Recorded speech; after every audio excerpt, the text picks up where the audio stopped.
Welcome back, welcome back, welcome back. I'm Lisa Blackburn, and this is my YouTube channel for everything I want to talk about science and math. And today we are in AP Chemistry, and we are going to do Unit 2 according to the College Board.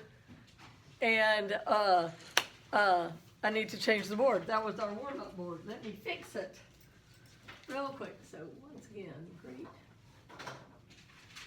There it is. All right, and where is the remote? So, Unit 2, we are talking about compound structures and properties. Ta-da!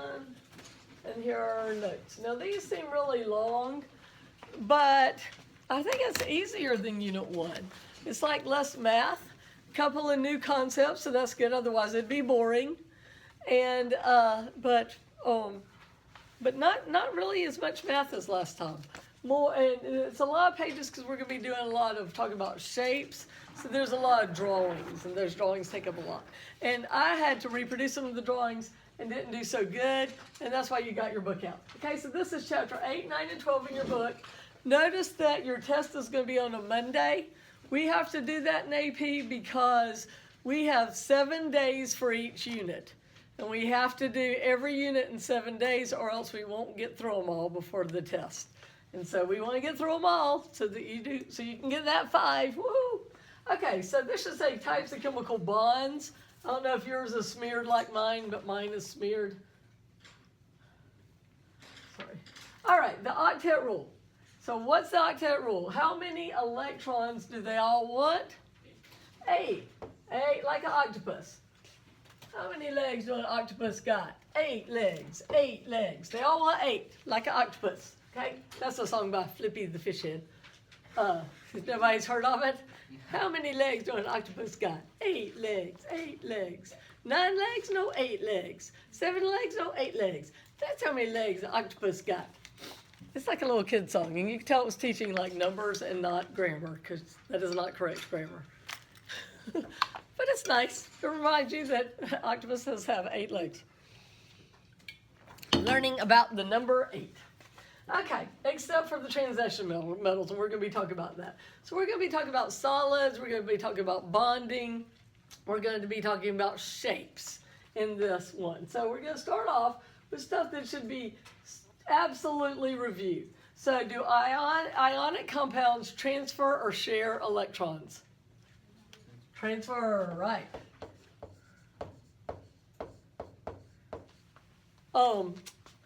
One metal and one, that's right, non-metal. Okay, compounds must be neutral.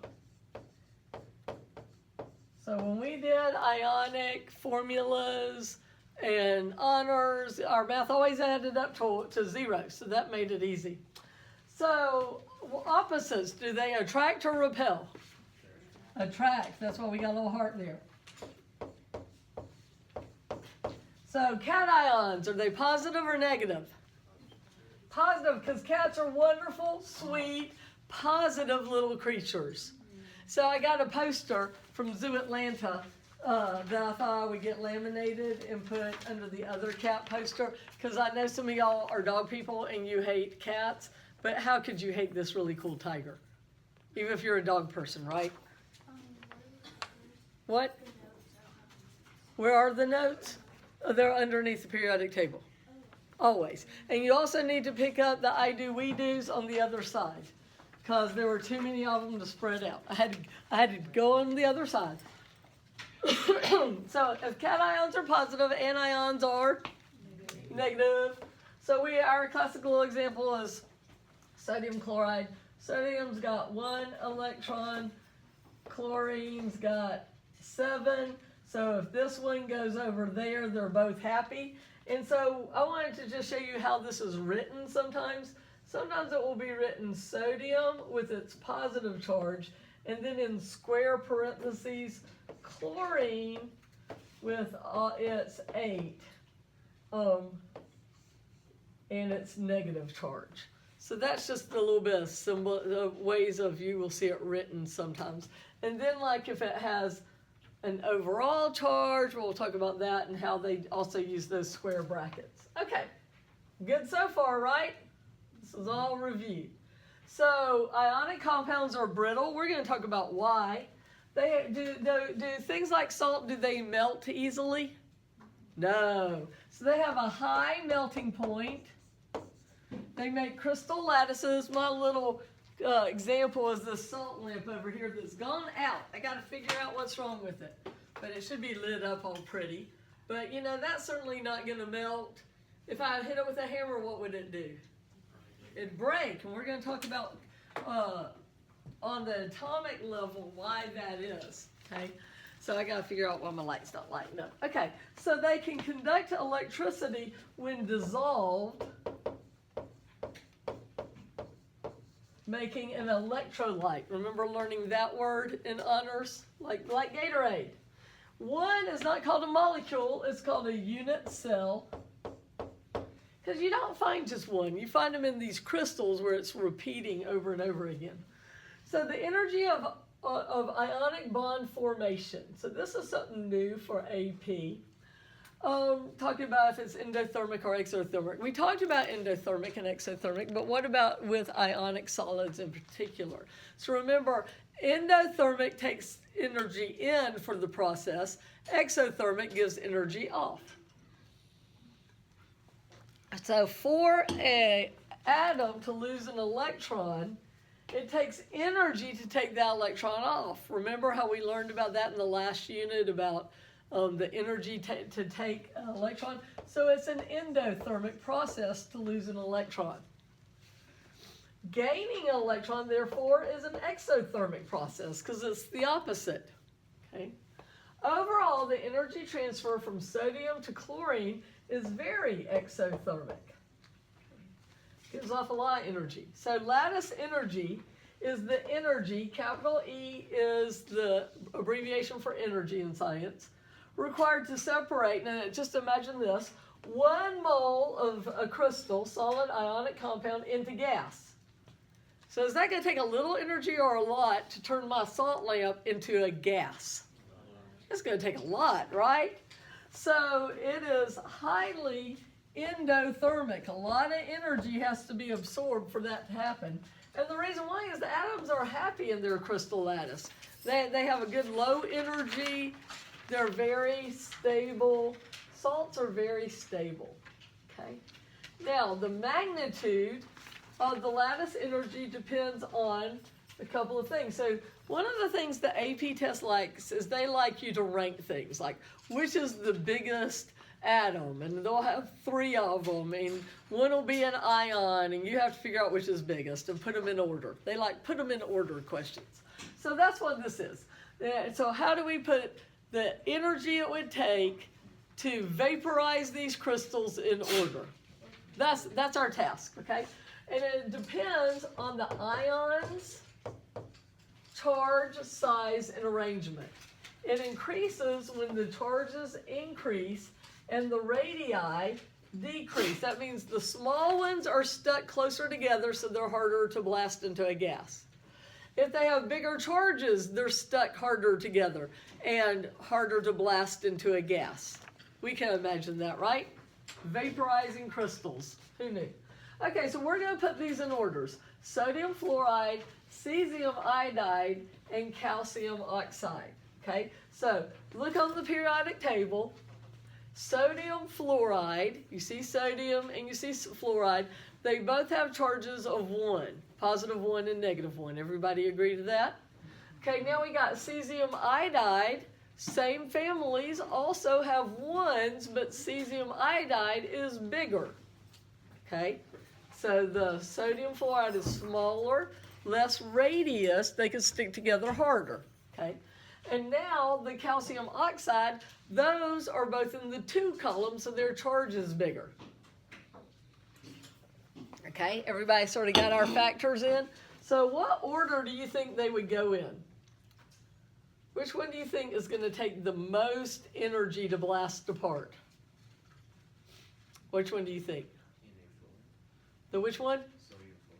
The sodium fluoride. It is going, yes. So our energy actually goes like this.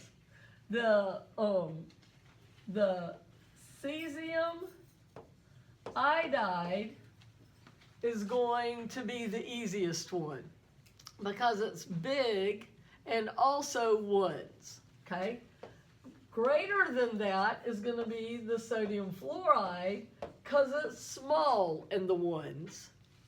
And then the one that is the hardest is the calcium oxide. So you were right about this being more than that. The calcium oxide is the most because it's got the charge of the twos. So the charge beats the size when you're looking at all things else being equal. Now, this Born-Haber cycle on page 305, I want you to read about it and look over it, make sure you've been familiar with it, but we're not going to cover it in class, okay? I just want you to take a look at that. It's one of those things that you should look at, so that if you see these words on the AP test, it won't be like, I've never even heard of this. You will have heard of it, but the question would be an application question, and they would give you the information you need with or without those words. Do you see that? They like throwing in words to intimidate you, and then you skip the question because you're like, I don't even know those words. But you didn't need to know those words to get the question right. Okay, so just look over that so you can see them. Okay, electron configurations of ions in the S and P block. Okay, so if we look at sodium and we draw its noble gas configuration, it's neon plus 3s1, right? I left the 3 off mine. Let me put my 3 on there. 3, there we go, S1. Okay, and if we have the sodium ion, it's neon, and it lost the 3s1. Everybody agree to that? Okay, now what about transition metals? Remember how we learned in the D block that there are ones that make more than one ion, you know, like ferric and ferrous and stannic and stannous and stuff like that. So which ones do they lose? It's real obvious that that's the one that's going to get lost for sodium, but what about these others? So look at silver, okay? So silver's electron configuration is it's the same as argon. It's noble gas. And then normally we say 4s2, 3d6, right? But remember on your periodic tables how they'll put them in the opposite order? They'll put it in order where it's in going up, not the order it does it. They'll write 3d6, 4s2. Do you remember how I told you that that's one way that you'll see it sometimes, and it's on your periodic tables? Well, the reason why they do that is they want to show that if it is going to become an ion, I did it wrong. I'm writing the wrong one. I know y'all were looking at me confused. I jumped ahead to iron. Okay, if we do the right one, it'll help. Okay, look at silver. So I was all concerned about telling you why the order changes sometimes. Okay, silver is the same as krypton. 4d10, 5s1. Okay, so what's silver going to lose? Silver loses 1 and becomes +1. You remember learning that? Which one is it going to lose? One of those D's or that S? That S. So that's what it's going to lose, and it's going to become Ag +1. Okay, so that was the first thing. How do you tell how it's going to become an ion? Is look at the electron configuration. It's going to help. It helps you understand what it's going to lose. Okay. Now, sometimes they don't, what we're going to learn is that things don't always follow the octet rule. We're going to talk about that in structures. We're going to talk about that in Lewis diagrams. And we're going to also talk about it here in becoming ions. But when something becomes an ion, it will lose the electron with the highest level, energy level, the principal quantum number, 1 through 7. Level 1 through 7, the one it's going to lose first is whatever's on the most on the outside. That makes sense. That's what comes off. It's on the outside. It can get lost. Okay? We good so far still? All right, so now this is what I was trying to do, trying to get ahead of myself and do is iron. So remember how iron has two different ions? It can be Fe plus 2 or Fe plus 3. So why? I'm going to teach you a new principle of nature. Aren't you excited? Just like how nature likes balance, we're going to find out something else that nature likes. Okay, so this is iron. Iron is the same as argon. Oh, look, now I'm doing the right one. And then it's 3d6 4s2. So what is it going to lose here? The 4s2. And when it does, it's going to become plus 2. We can put Fe here. It's going to become Fe plus 2. Does that make sense to everybody? Now what about its other one? So it's 3d6, okay? So it turns out this is the rule. Nature likes full or half full, not a mishmash. How do you think you spell mishmash? Mishmash. I think that's how you spell mishmash. Okay? So see this 3d10? It doesn't like it. 3d6, it doesn't like 6. It wants 10 or it wants 5. So what is it going to do? It's going to lose one more, so it gets 5. It's going to like full or half full better than a mishmash. So for a second one, it's going to lose, I'll draw it again. So now it's Ar, same as argon, 3d6. Let's do this. Put this in a circle so it's not making.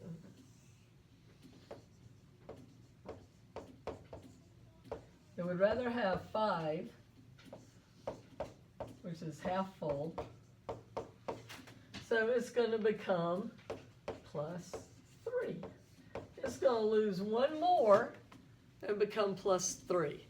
And that's why it does it. It likes full or half full better than a mishmash. Okay, how do we feel about that? We can go with that? Okay, that's a really important point.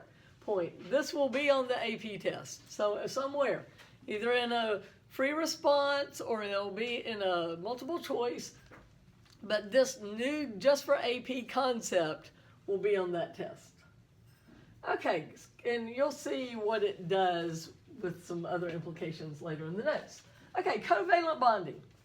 Covalent bonding is between two metals or nonmetals? Nonmetals.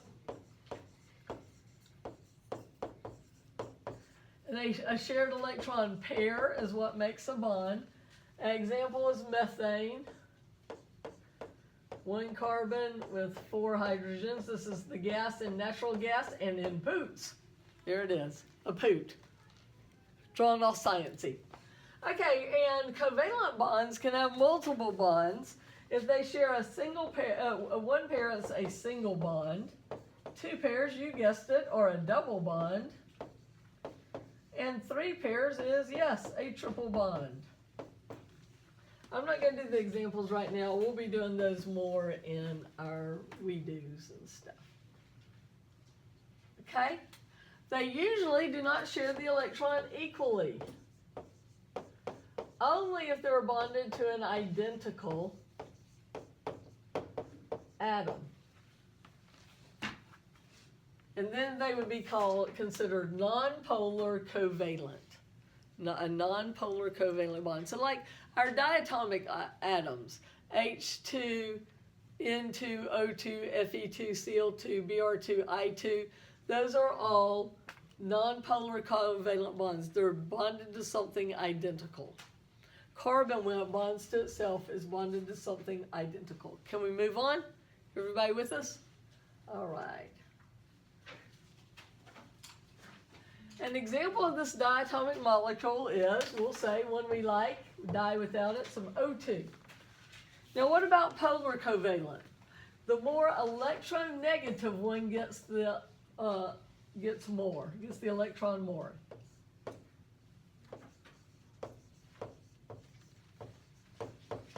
The more electronegative one gets the electron more. It's stronger.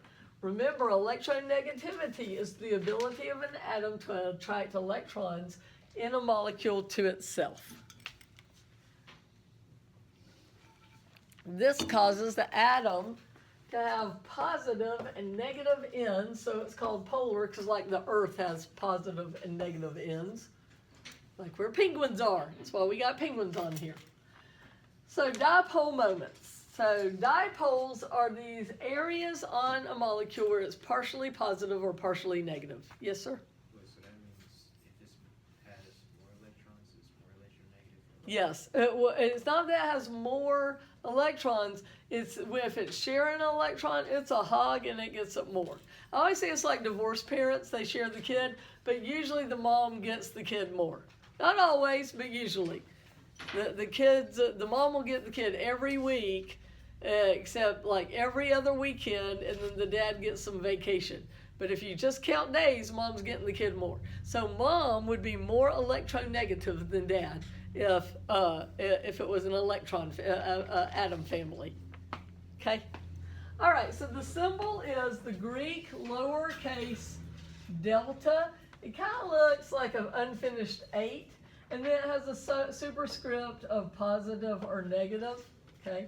So our classic example polar molecule is water. It's got a positive end and a negative end, so we could put a little partial positive charge over here and a partial negative over here. Now, they're partials because it's not ionic. Ionic is a full charge on there, but this is just a little charge because the hydrogens do get the electrons on occasion, just not much. Okay. All right. So I think it sounds like you're having a little, quiet moment, your dipole moment. Get some coffee and a cookie and have a dipole moment. So let's draw a little cookie on here too. There's a cookie. Oh, the cookie's not looking too good. It's a cookie with a smile on it. Those are chocolate chips, not raisins. Okay, back to work. Intermolecular forces and potential energy. Whether a bond is considered covalent or ionic is based on a rating, a scale. It's in your book, figure 8.8. So this is chapter 8 we're talking about. Electronegativity and bond polarity. So you can sit there and you look up the electronegativity on a chart. It's not memorized, okay? Nobody memorizes this chart.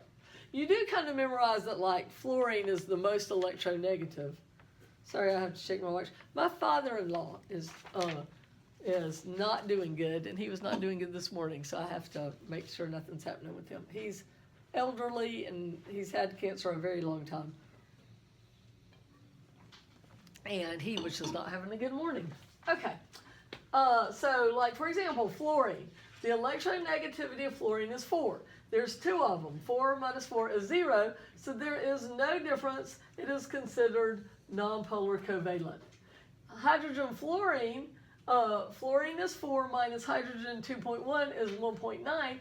This is considered polar covalent. That number means polar covalent. And we're going to look at the chart, and I've also put a chart in your notes. Okay? And now this one, fluorine is 4, lithium is 1, 4 minus 1 is 3. So this one falls in the ionic range.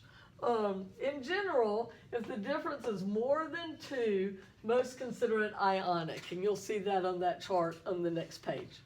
So if there's a greater electronegativity difference, the more polar the bond is until it finally can become ionic. So 1.9 is more, 3 is more than 1.9.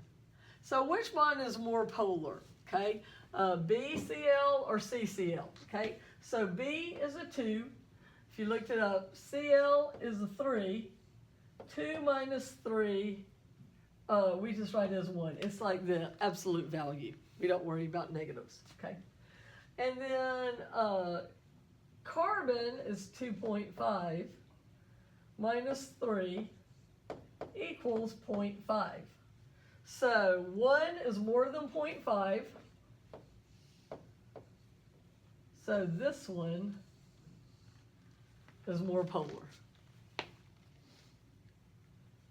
That's not hard. Look up the numbers, subtract them, see which is more. Not hard at all. I don't think any chemistry is hard. It's just learning the steps to do it. It's all about just learning those steps. Yes? Is it CO? What? Is it CO? We are not looking at the charges. We're doing the charges it makes as an ion. We're looking at the electronegativity. It's a number that's on a chart that reflects the ability of the atom to attract electrons to itself. So, Kevin, go ahead and turn the page. Look at the back of the page there. So there you can see what that little chart of what if the electronegativity is, what it makes. But there are also charts where you just look up these numbers. So this is what we're doing with this. This is not the charge it makes if it's an ion. This is its electronegativity rating. Okay, it's sort of like its popularity rating, because the stronger and more popular it is, the more it can hold those electrons to itself. Okay, dipole moments can be represented with an arrow. I guess I have to write arrow. I want to just draw one. Okay, so and how you do it is the positive end you make of the arrow, you make it look like a plus, and the negative end you make it look like a minus. Well, you know, like a minus right there. I always think of the minus right there and the plus right there. And whenever two equal and opposite charges are separated by a distance, so equal and opposite charges separated by a distance, then a dipole is established.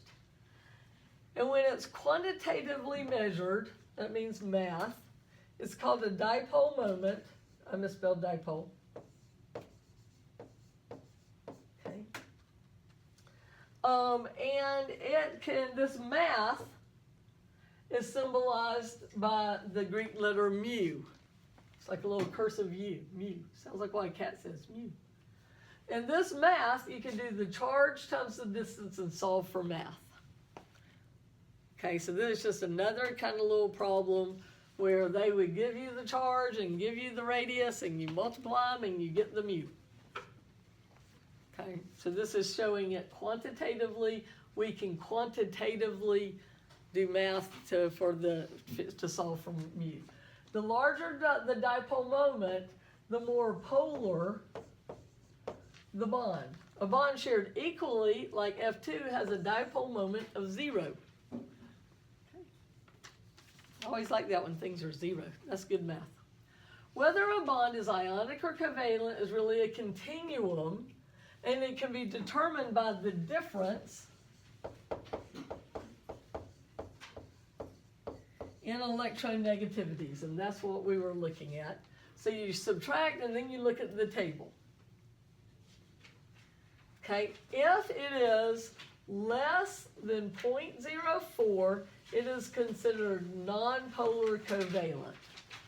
It's considered to not really have, 0.4 is small enough, we can ignore it. It is considered nonpolar covalent. If it's between 0.4 and 2, it's considered to be polar covalent. And if it's greater than 2.1, this is from a different book. Your book says greater than 2, so it's right in there, somewhere around 2. It is considered to be ionic. So this is nonpolar covalent. They're sharing it equal. Here it is polar covalent. This big one's getting it more. And then here it is ionic, where this one gets the electron all the time, and that one just sticks on it because opposites attract. You understand those little drawings? I like drawings. Drawings help me visualize everything. I'm a visual learner. Some metals, okay, so this is a little confusing, but you can get it. Sometimes metals will bond to nonmetals in covalent bonds. Now, you've always learned that two nonmetals is covalent, a metal and a nonmetal is ionic, but sometimes metals, because remember they're hippies and they do whatever they want, will bind to a nonmetal in a covalent bond. It'll share some electrons with the nonmetal. It's a hippie. They do whatever they want. Okay?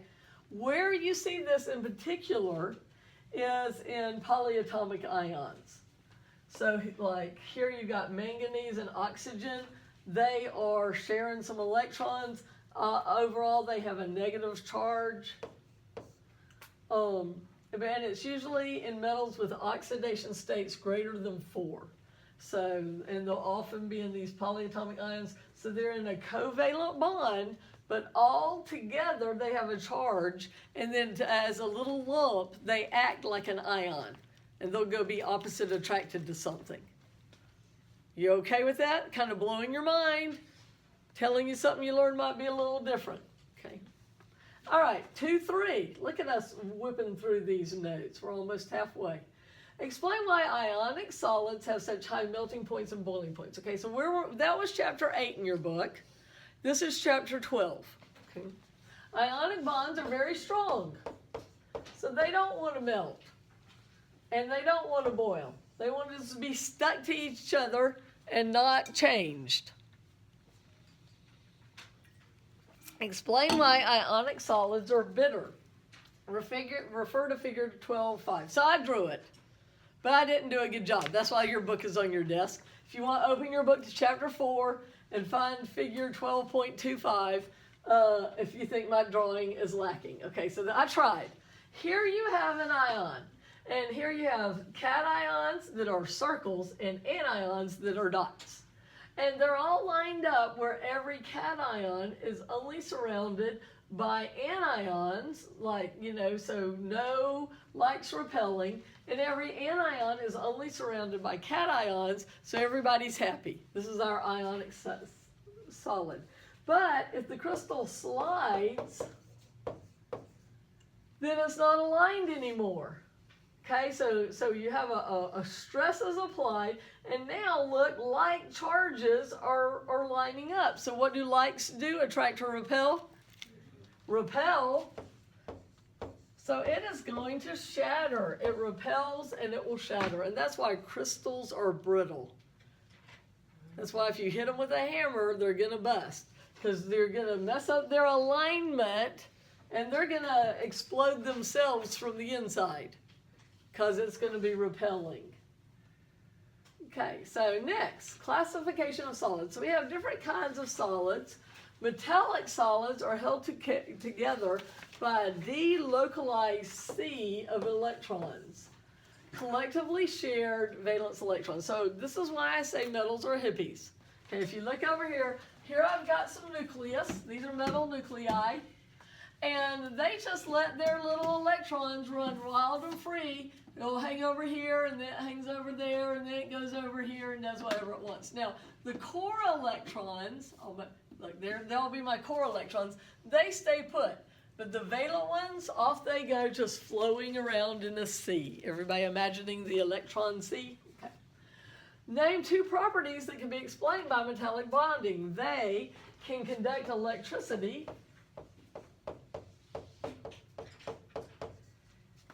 and are strong without being brittle. Okay, so let's think about that. All those free-flowing electrons, they're ready to flow in electricity, aren't they? Okay, and if I hit that with a hammer, it wouldn't cause misalignment. It would just squish these bouncy little flowy little electrons. It's not going to break. It's just going to have little free little bouncy electrons bouncing, and nobody's lining up weird and breaking. Do you see that? They're squishable, okay? The ionic solids are held together by the mutual attraction between positive and negative. So that's the difference there. Can ionic substances in the solid phase be a good conductor of electricity? Okay, so think about this. What makes this one a good good is because it's just got all those crazy free-flowing electrons. Do ions have the ionic crystals, ionic compounds, do they have the free-flowing electrons? No, they're all bound up in those rigid crystals. So can a solid ionic substance be a good conductor of heat and electricity? No. To make it conduct electricity, the electrons must flow. Little e with a dash stands for electrons. In a crystal lattice, they don't. Okay? So ionic compounds can only conduct electricity if you melt it, if it's molten, or if you dissolve it in water. It has to be dissolved or so that those electrons are released and free. Okay? Now, there's also something called a covalent network solid. So your example for this is a diamond. Okay? Diamonds are non-metal. They're made out of carbon. So they're covalent bonds, but they're bonded in such a way that it makes a crystal lattice. So that's why they're beautiful crystals, and they're hard. So this is called a covalent network solid. They're held together by extended network of covalent bonds. And your example is diamond, and I had a diamond drawn here, and somehow I cut it off. I don't know how I lost my diamond. You can draw a diamond there. Woo, it's all pretty. There's our diamond. Covalent network solids. They're covalent, but they are bonded in patterns to make them strong solids. Make them into crystals. Okay, so name, it says, is this it? Oh, structures of solids. Okay, crystalline solids are solids in which atoms are arranged in an orderly repeating pattern. Name 2 examples of crystal solids. Our classic is salt. And then I also put quartz. I think quartz is we have lots of quartz here. Silicon dioxide. We have lots of quartz here in Georgia. You find rocks that are kind of crystal-y looking. It's quartz. So I thought it'd be good for you to know that silicon dioxide is quartz. Now, how about amorphous solids? Blobs, amorphous solids. How are they different than crystalline solids? They lack the order found in crystalline solids. Name 2, rubber. I want to say silly putty. Glass is another one. If you could look at glass under the microscope, its atoms are not in neat little crystals. They just are all over the place. They flow and then they freeze. Okay, and so that's all right. Next. 2.4, we're over halfway. How are we doing our time? Perfect. Okay. Structures of metal and alloys. So we learned a little bit of this in honors. Metallic bonding results from the fact that the electrons are delocalized throughout. That just means they're able to run wherever they want to. They're delocalized. They're not assigned to any particular nucleus. A clean metal surface has characteristic luster. So these free electrons that are running all over the place are shiny. And that's why metals are shiny. So there is a teacher in Paulding County Schools, and I forget where he or she is. But you know how teachers can put something on the bottom of their email that it always says, you know, like a coach might be like, life is hard, try harder, or something like that. One of the chemistry teachers has, for their little thing under their name on their emails, it says, everything that glitters is not gold, but it has free electrons. Which I just think is so weird. Like they're trying to teach this one idea with every email. That's really like dedicated to teaching this idea. And you know that all these non-science teachers get this email and go, this makes no sense, but okay. Even science teachers who don't teach chemistry would not really be thinking about that. But you can know it. All that glitters is not gold, but it's got free electrons. Okay. Metals are good conductors of heat and electricity. So let's think about that. Most metals are malleable, which means they can be hammered into thin sheets. And they are ductile, which means they can be drawn into wires. And I think that's a really bad drawing, but I was trying to make it look like a spool of metal wire. And it looks like a hammer smashing something instead. But anyway, that's supposed to be a spool of wire. Okay, so we're going to talk about why metals can do these things based on their structure. But before we do that, you need to remember what an alloy is. Everybody remember an alloy from honors? What is an alloy? What do you mix? Metals, mixing metals.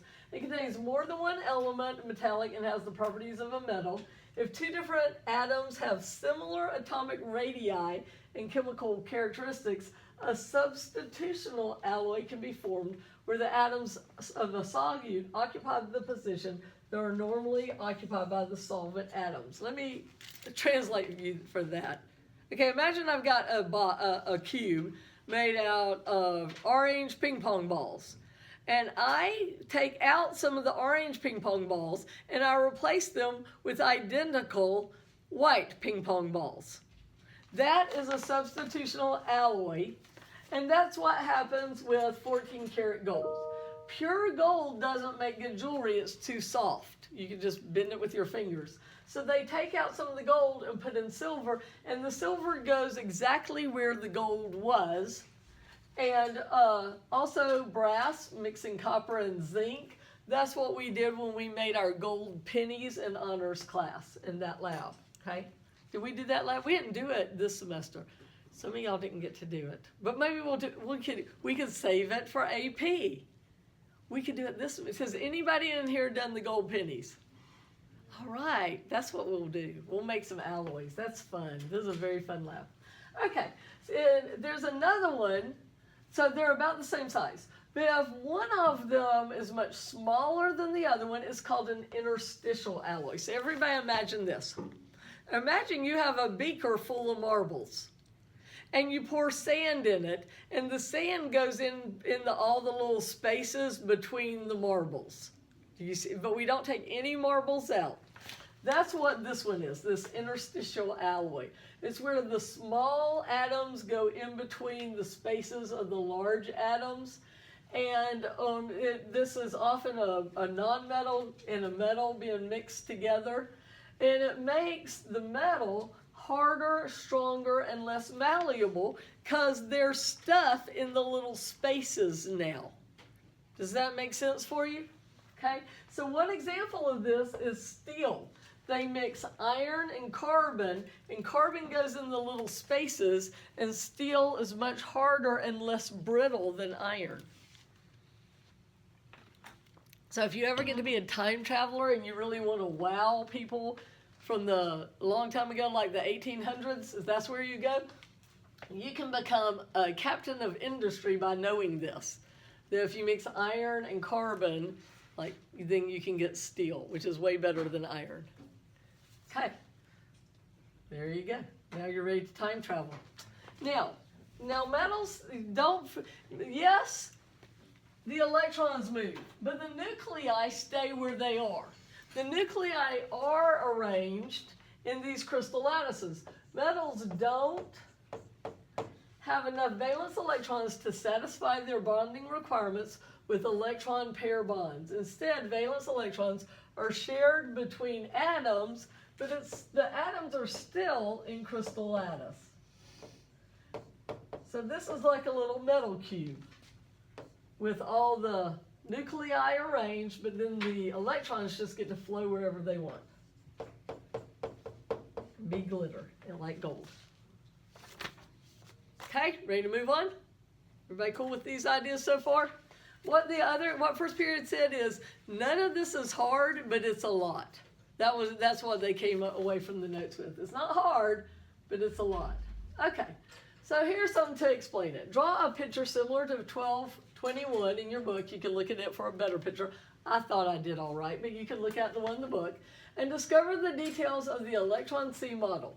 Explain how the properties of electrical conductivity, malleability, and ductility can be explained by this model. Okay, so conductivity, the electrons can flow through the C from the negative terminal to the positive terminal. This is our C of electrons. So these are our nucleus, and my little cloud drawn around it is the C of electrons. Okay, so that's why it conducts electricity. All those little flowy electrons can just flow, and flowing electrons is electricity. Now, what about heat? When they move, do y'all remember about from when you have physical science in honors 8th grade, physical science? Do you really remember learning about kinetic and potential energy? And that kinetic is the energy of motion. So these electrons are moving, so that's kinetic energy. And kinetic energy is heat, it's where heat comes from. So therefore, heat can flow through this metal very easily too. That whole idea about moving and energy and kinetic energy and heat. Does that make sense to you? Heat flowing through it. And then malleability and ductility that you can hammer it. The electrons easily, I think of it as get squished. The sciencey way to say it is the electrons easily redistribute. They easily redistribute. So I drew a little C for the C of electrons. So that you try to hit it and the electrons just squish and they don't break. They're fine. They're feeling that opposite attract with all these nucleus and they can just flow where they want to. They'll just flow to another nucleus. Okay, Lewis diagrams. We're going to learn. Y'all already learned Lewis diagrams in honors, but we're going to learn them at a little bit more difficult level. We got to go a little harder than honors, right? Except we got to get back to where we were. Lewis. There we go. Okay, so remember Lewis dot diagrams? In my class, we used little disc, and then we used Cheerios, right, to learn this. Okay, so this is going to teach you a methodical way to do it. Now, in general, what you want to do when you do a Lewis structure is you have to remember that nature likes balance. So you put the weird thing in the middle and try to make it all sort of symmetrical around it. That's a good thing to kind of remember. But you can tell that those words I just said are kind of iffy, aren't they? Make it kind of symmetrical. So this is a more analytical approach to Lewis structures. It sounds annoying, but the more you do it, this is something that will actually just kind of become natural. Like you do it so much, you just kind of know what's going in the middle, what's going on the edges, what's it going to do. But this is a way to make it a little bit more mathematical. Okay, so I'm going to go over these rules. They're going to sound crazy. And then I'll show you an example, and it will make sense. Sum the valence electrons, taking into account overall charge. Count the valence electrons. If it is a cation, subtract electrons for each positive charge. Anion, add the electrons. Write the symbol for the atoms. Draw lines to represent the bonds. Hint, remember, nature likes balance. When possible, the central atom is often written first. Complete the octets for all the atoms around the central atom if possible. Sometimes you can't. And we'll memorize a few for the AP test. Note, hydrogen can only have 2 electrons, so it's not going to have an octet. Place any remaining atoms around the central atom, even if it makes it have more than an octet, because there are some atoms that do that. If there are not enough electrons to give the central atom an octet, try multiple bonds. And I know that sounded like gobbledygook. So we have this little dog here. He's being multiple. The reason why we have a dog is I have a dog toy I'm going to use to help you understand this. That's why our doggy toy's been hanging on the wall all semester. I did have it hanging up here, but then it fell down, and I haven't put it back, but I'm going to use it, so it's good it's not up there. All right, so let's do some examples, okay? So here I've got PCl3. So first, I want to get the number of electrons that can be in this thing. So phosphorus has 5 valence electrons, right? And chlorine has 7, but I've got 3 chlorine. So I'm going to use an X for times. I know we don't usually do that, but hey, this is chemistry, not math. So that's 26. So I need to deal with 26 electrons in my Lewis structure. So now I say, which one do you think goes in the middle? The P or one of the CLs? The P, because why? Nature likes balance. So we gotta put the weird thing in the middle. Okay, and then we're gonna make it bond to the 3 CLs. Okay, and then we are gonna put in the unshared pairs, but all together we gotta make it add up to 26. So far we've got 4, 2 for each bond. But I gotta have another bond here. There, now we've got 6. So far we've taken 6, we got 20 more to put somewhere. Well, we know these chlorines all have unshared pairs. So I can get rid of 6 of them on each of these chlorines. Okay, so now I've got 6, 12, 18, 19, 20, 21, 22, 1, 2, 3, 4, plus 18, 22.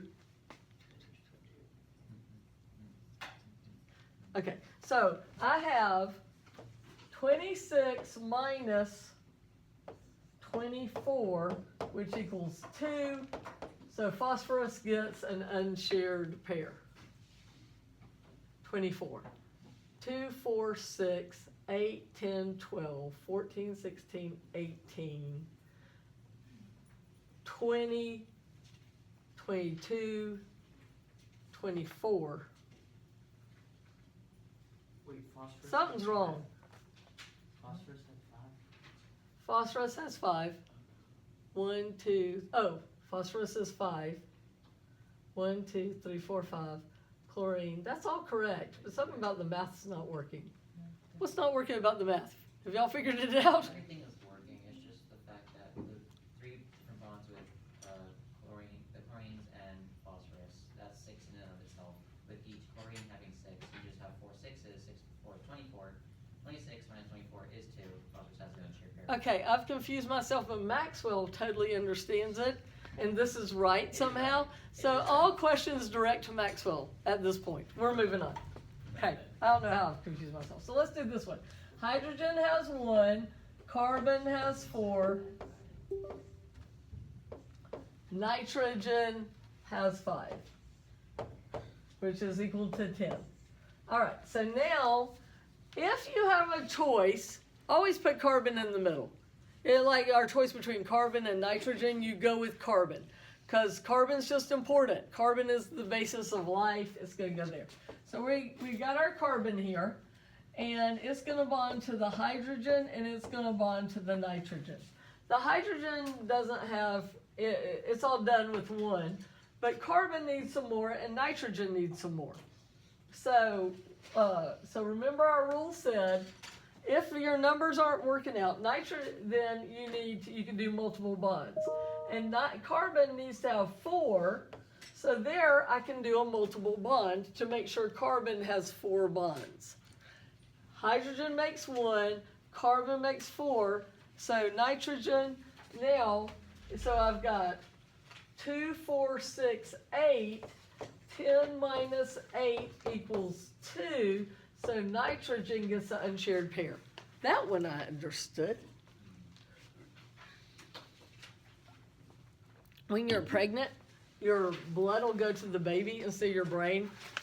And I remember teaching pregnant and getting confused in the middle of a problem and just being like, I have no idea. But I always taught these really good smart kids, and they'd go, Miss Blackburn, it does this and this. I'm like, oh yeah, you're right.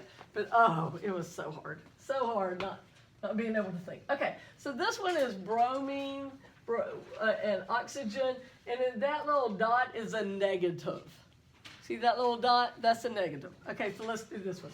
So bromine has got 7. Oxygen, they have 3 of them, and they each are 6. Plus 1 equals 26. Okay, which one's going to go in the middle? The bromine or one of the oxygens? The bromine, right? He's the odd man out. He goes in the middle. He gets bonded to each of the 3 oxygens.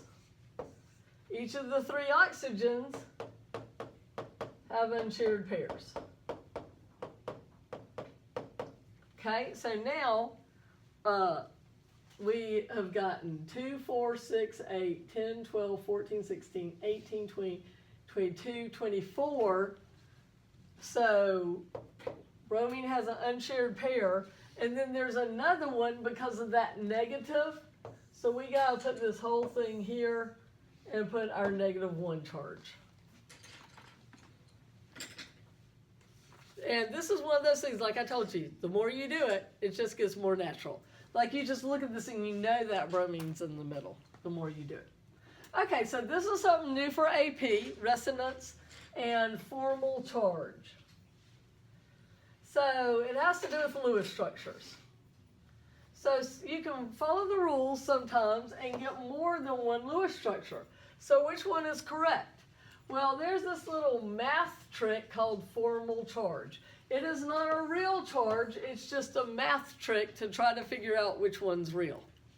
So it has nothing to do with 1, 2, 3, skip, -3, -2, -1, zip, the real charges.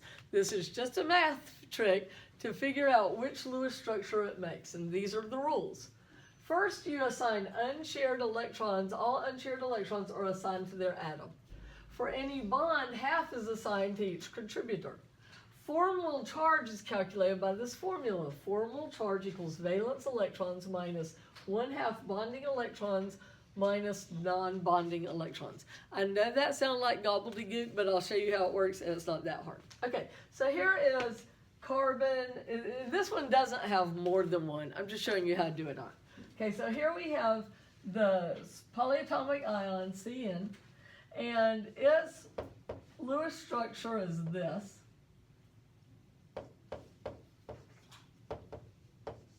And it's got a charge like that, okay? So for each one, we can add up the charge on it. You start by writing down its number of valence electrons. Carbon is 4 hops over from the kitty cats, so it's 4. Okay. Then it gets 1 electron for every, you subtract 1 electron for every bond, and it's got 3 of them, so I do -3.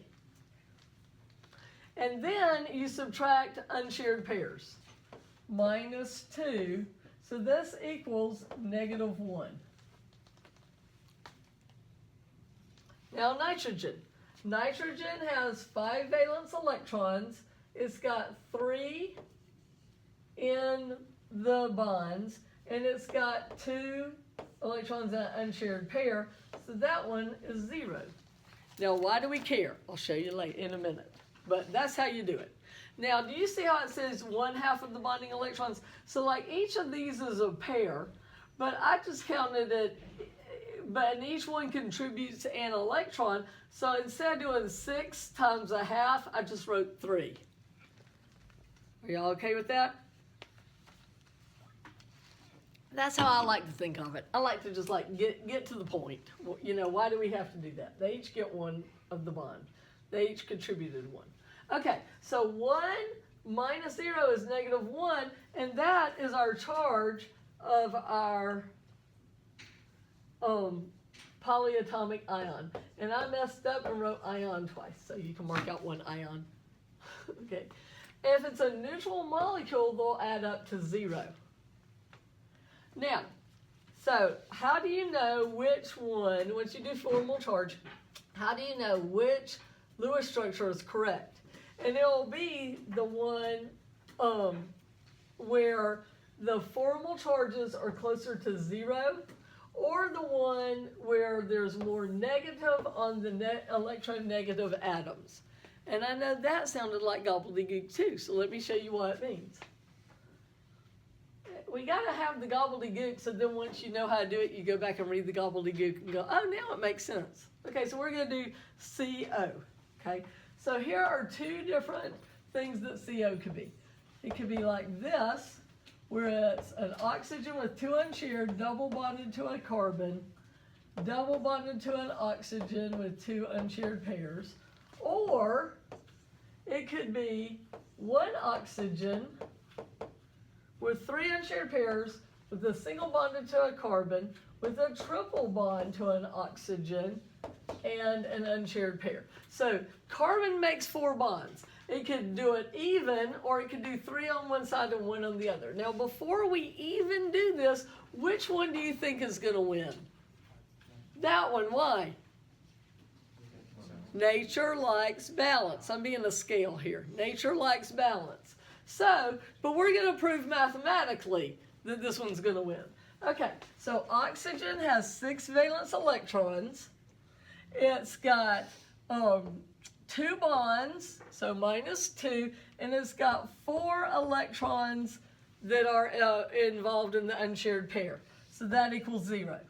Carbon's got 4 valence electrons. It's got 4 evolved bonds, and it's got 0 unshared pairs. And 4 minus 4 is 0. Oxygen has 6 valence electrons. It's got 2 involved in bonds, and it's got 4 unshared pairs. Notice how these are all 0? Whichever one's got more, 0. So we almost can already know that one won, but let's prove it. Okay, so oxygen's got 6. It's got 1 involved in a bond, and it's got 6 unshared pairs, so that's -1. Notice how that's not 0. Carbon's got 4. It's got 4 involved in bonds. It's got no unshared pairs, so that is 0. Oxygen's got 6.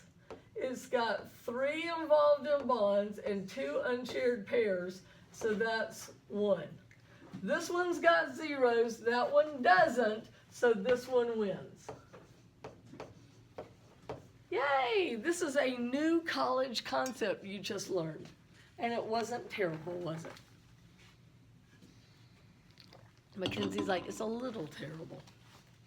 I'll tell you, I've tutored college for decades. We don't talk about how many. And in general, college students hate this. But I don't think I think the level we do it for AP is not terrible. Sometimes in college, kids will get a professor who this is just like their favorite thing in life, and they just go too far with it and drive the kids crazy. But from what I've seen on the AP test, it is nothing harder than this, and you can do it, okay? All right, resonance structures, a new AP concept here. Sometimes the Lewis structure does not describe what is really happening, okay? For example, O3. O3 could have an oxygen over here, bonded to an oxygen. I'm going to put some unshared pairs under there, like this. Or it could be an oxygen bonded to one with an unshared pair, bonded to one that's 1, 2, 3, 4, like that. We're missing one. All right. So which one is it? You know, where's that? I left off a double bond. Is the double bond in the first place, or is the double bond in the second place? So which is it? Turns out that there are things where the structure is both. It's like mixing paint. The electron just gets smeared. They'll spend a little time in one place, and they'll go spend a little time in another one, and they just share it all crazy. Kind of like a metal, okay? So there's a really important chemical called benzene, and I'm going to do a better job teaching this than I did for first period. I took shortcuts and I confused them, so I'm not going to do that. Okay, so what benzene is it's carbons joined together to other carbons in the shape of a stop sign with alternating double and single bonds, and each carbon is bonded to one hydrogen. And this is what they originally thought it was like, and sometimes you'll see it drawn like that. But this is not really it. So because carbon chemistry is the most important, because you are a carbon-based life form, and it is an entire branch of chemistry, because you can make millions of things out of carbon, and new things are being made constantly, that gives its own branch of chemistry called organic chemistry. And because of that, we take shortcuts with carbon. And this is what I did without meaning to because of having done it so much. So you can draw carbon structures and not draw the carbons or the hydrogens. Okay, so one way to draw benzene is like this. You draw the shape, and wherever there's a corner, there's a carbon. And then the carbon is given, each carbon has to have 4 bonds. And if it doesn't, like each of my carbons right now have 3 bonds. If it doesn't, it's assumed that what is bond to it is a hydrogen. So this is that. That is the same thing. This is the shorthand way to do it. That's the longhand way to do it. But how do you know that the double bonds are at the top and at the sides and not at the sides and the bottom? Ooh. Okay? And it turns out that they found out that somehow, weirdly, it's both at the same time. That the bonds just get smeared around the circle. And this is resonance. They used to say it was like it was switching quickly from here to there, to here to there, to here to there. But then the more they've learned about this as a very important industrial chemical, it's really not like that. It's really more like it's just smeared all around. So this is also the symbol for benzene. The chemist who thought of this, who was researching on it, he dreamed it. He dreamed the correct. He woke up and he had dreamed the answer, and got his doctorate and all the awards and everything. So, but it was that his mind was continuing to solve the puzzle even while he was asleep. My mom used to do that. She was an accountant, and she worked in for a big business where employees would steal money like out of the cash register and stuff.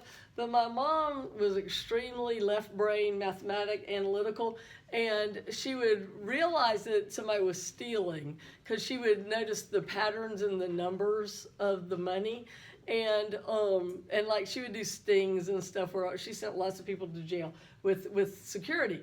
But she had bosses who were stealing, and like she knew it, but she couldn't figure it out how they were doing it, and more than what she dreamed, and solved the problem and woke up and knew how they were stealing and called security, and they did it and got them arrested. So sometimes if you're problem solving in your dreams, you might come up with the right answer, like the guy with benzene. So yeah.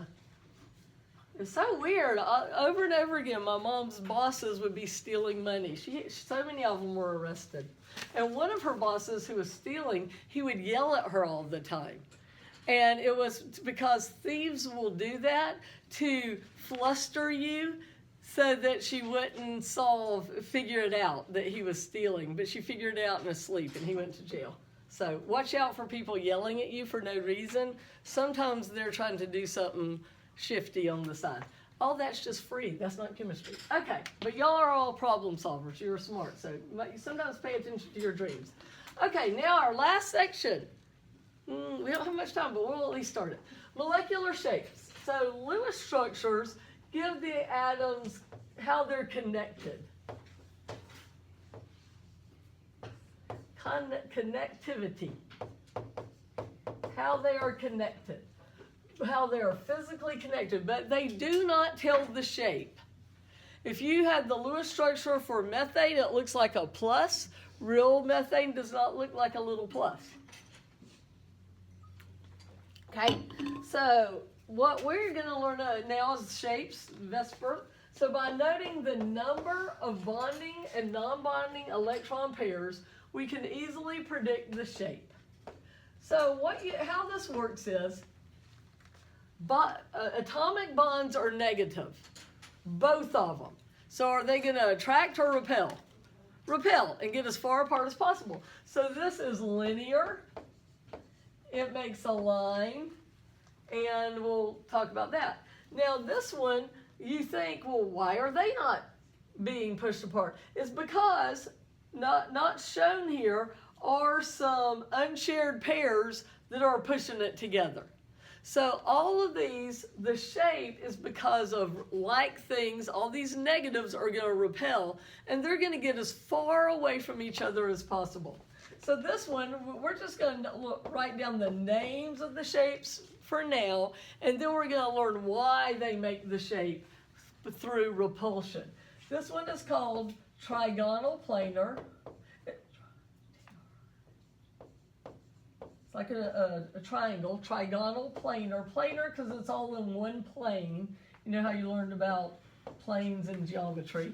See, this one, they're all getting shoved down because there's an unshared pair up here. This one is called trigonal pyramidal because it's like a little pyramid with 3 as its base.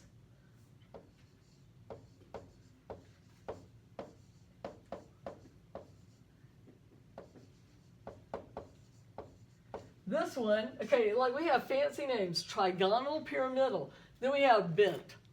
This one, trigonal planar, T-shaped.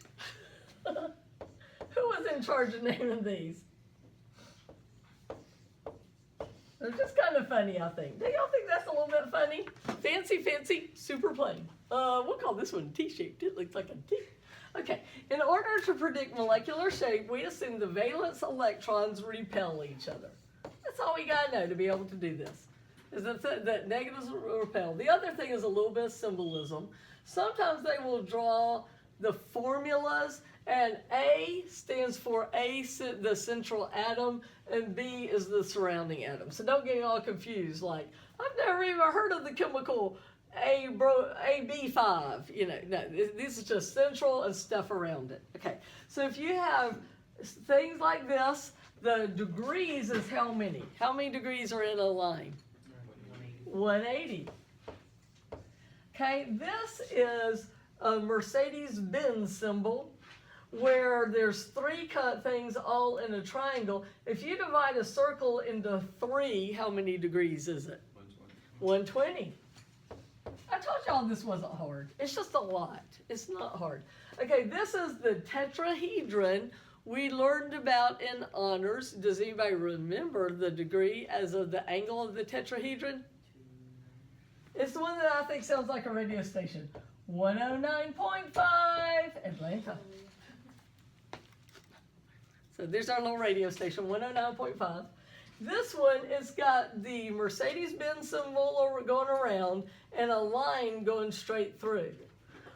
Well, from the Mercedes symbol to the line is 90 degrees because it's in the middle. But the Mercedes symbol are each still 120. And this one's got a straight line and then a plus on it. So all of those are 90 degrees. Now this one with the Mercedes symbol and the line is called trigonal bipyramidal. Isn't that fancy?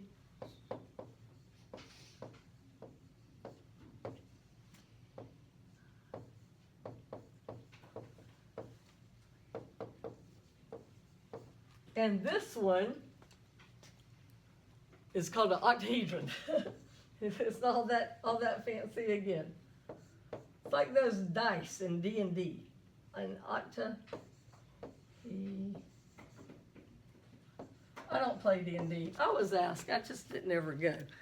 It's like, oh, do I really want to do that? But my kids do. My kids play it, especially my middle son, Eli. And my oldest son, Nathan, he makes up the stories. He's the dungeon master or whatever. The middle boy, the youngest boy is like, nah, why would I do that? I would do it, I just never found the time.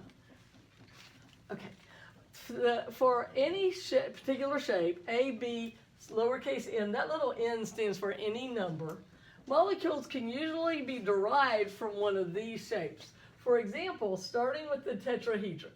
So you got your tetrahedron, so we're going to write tetrahedron. I don't think we had written that one before yet. I'm misspelling it. T-R-A, tetra, that's pretty bad. Tetrahedron. Tetrahedral. You've got 4. Then from that, if this is taken away and it has an unshared pair, the bottom is still going to be repulsed and still have the same shape, but one of them is taken away, and now it's an unshared pair. But the unshared pair pushes actually harder than the bond. It's going to squish those a little bit closer together. So there you get this shape, which is trigonal pyramidal.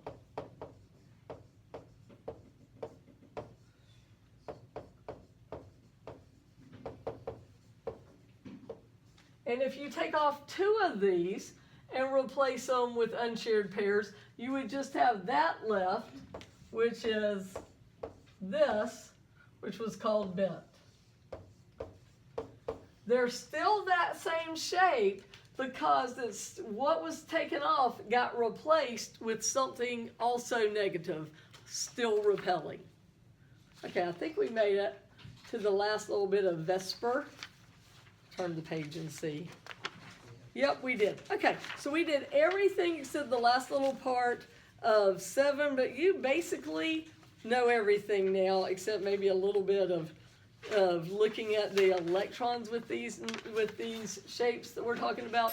So I think we're in good shape. We'll finish these up on Tuesday when we get back. All right. Science is great. Like, share, subscribe.